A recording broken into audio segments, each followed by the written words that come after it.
Salut tout le monde, j'espère que ça va bien. Merci d'écouter la capsule numéro 4 de mon parcours. Je vais répondre à votre question parce que j'ai eu beaucoup de commentaires. En fait, la réponse de la capsule numéro 3, qu'est-ce que j'avais acheté, puis qu'est-ce qui était pour être si prometteur que c'était l'avenir, ce sont des bornes Internet. Quoi? Oui, des bornes Internet. Avant, dans le temps, je ne suis pas si vieux que ça, il y en a peut-être qui se reconnaissent, mais dans le temps, on n'avait pas d'Internet à la maison.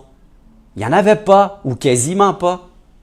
Ce que j'ai fait, j'ai acheté ces machines des États-Unis, c'était tout nouveau, on prenait un vieux ordinateur et on a construit une machine, c'était tout en stainless, et on permettait aux gens de mettre $1 dans la machine pour qu'ils puissent avoir de l'Internet.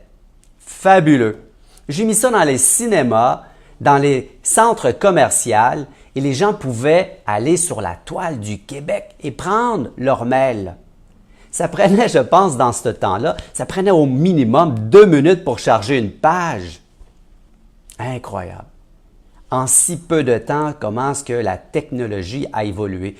Moi, je me souviens de mon premier téléphone, c'était une batterie, mon cellulaire, c'était une grosse batterie que je traînais avec une grosse strap, c'était lourd. J'avais un autre téléphone là, tellement solide, on pouvait assommer quelqu'un avec ça. Heureusement que j'ai tout vendu. Je pense que j'ai eu ça pas plus que 2 ans, 3 ans, et après ça, bien sûr, l'Internet a commencé à rentrer dans tous les foyers. J'ai vendu et j'ai bien fait. Après avoir vendu, j'ai pris une pause. Il fallait vraiment que je fasse le tour du jardin. Il fallait que je sache pourquoi. Pourquoi j'étais à la recherche toujours du succès. Pourquoi j'étais toujours pressé à réussir. Qu'est-ce qui me poussait? Et bien sûr, mon enfance, vu que je suis né dans un quartier vraiment défavorisé de Saint-Henri, a fait en sorte que j'étais toujours pressé à vouloir me démontrer à moi que j'étais capable de réussir. Et encore, qu'est-ce que c'est la réussite?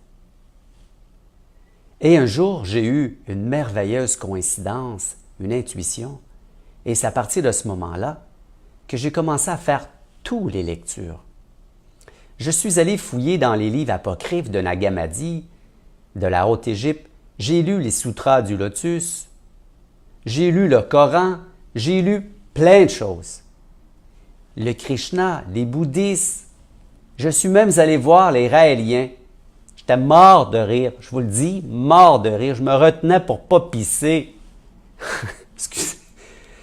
Et en plus, les évangélistes. Encore, j'ai fait le tour de la question, je suis allé, je me souviens, un jour, c'était le jour de l'an, je suis allé faire un jam avec un temple sur la rue Saint-Laurent, les Sai Baba. Regardez ça, Sai Baba. Mais histoire courte, c'est là que je me suis aperçu vraiment d'une chose, que la limitation, elle est vraiment entre les deux oreilles. À partir de ce moment-là, j'ai fait plein de recherches, je m'interrogeais bien sûr, j'ai pris l'importance d'une chose. L'apparence est très, très importante. L'aspect, qu'est-ce qu'on dégage, qu'est-ce que l'on démontre à autrui. Mais vous savez, ce que je trouve d'une importance capitale, c'est de savoir de quelle pensée que vous vous nourrissez. Et c'est à ce moment-là que j'ai commencé à écrire un manuel.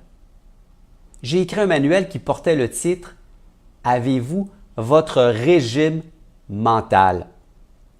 80 000 pensées passent au travers du coco chaque jour. Et vous savez combien de pensées qui sont négatives? Il y en a beaucoup. Énormément. Il fallait que je prenne toute cette intelligence, cette mémoire latente, toutes ces habitudes de peur, de crainte, de par mon enfance, puis il fallait que je les remode, que je les reprogramme. Et c'est ce que j'ai fait. Je me suis reprogrammé. Après cette reprogrammation, que je pourrais vous parler un autre jour dans une autre capsule, il n'y avait plus de limitation. Parce que la limitation, ce n'est pas une distance, c'est entre les deux oreilles. et je vais vous démontrer qu'est-ce que j'ai réalisé parce que pour moi, il n'y en avait plus de limite. Il n'y avait plus de ciel. Après avoir pris connaissance vraiment que la limitation est vraiment entre les deux oreilles, je flottais parce que je m'étais reprogrammé, puis maintenant, là, j'étais vraiment une machine. D'ailleurs, lorsque je présente, là, avec une diapositive, j'ai une fusée dans le dos. J'avais 27 ans, je réalisais des contrats de rénovation. Lorsque je dis rénovation, c'est cuisine, salle de bain, porte, fenêtre, balcon. J'étais en train de faire un 100 unités.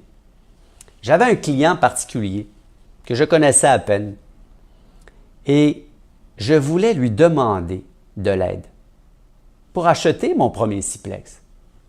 Dans ce temps, 27 ans, j'habitais sur la rue Troy, 10 Troy, rue Verdun.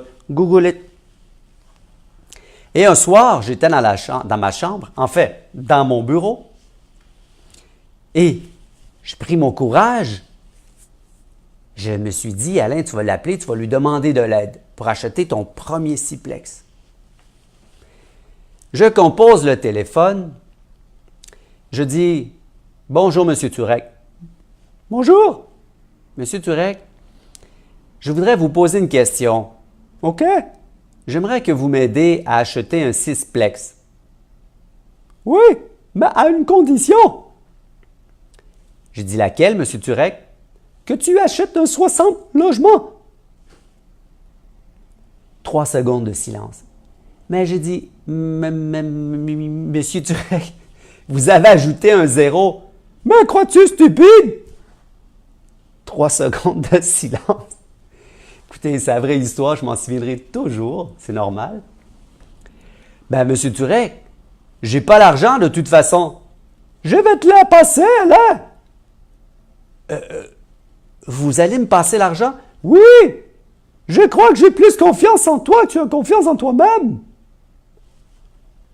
OK, Monsieur Turek? OK? OK, bye! Tac! Le monsieur voulait me passer 400 000 $. J'avais 27 ans. 12 % d'intérêt. Puis il m'a dit, il ne faut pas que j'oublie de le payer à tous les mois. Maintenant, j'aimerais que vous écrivez encore. Mon premier immeuble que j'ai eu, mon premier pied dans l'immobilier. Combien d'unités que c'était? Écrivez. Je vous remercie énormément d'avoir écouté ma capsule. Au revoir.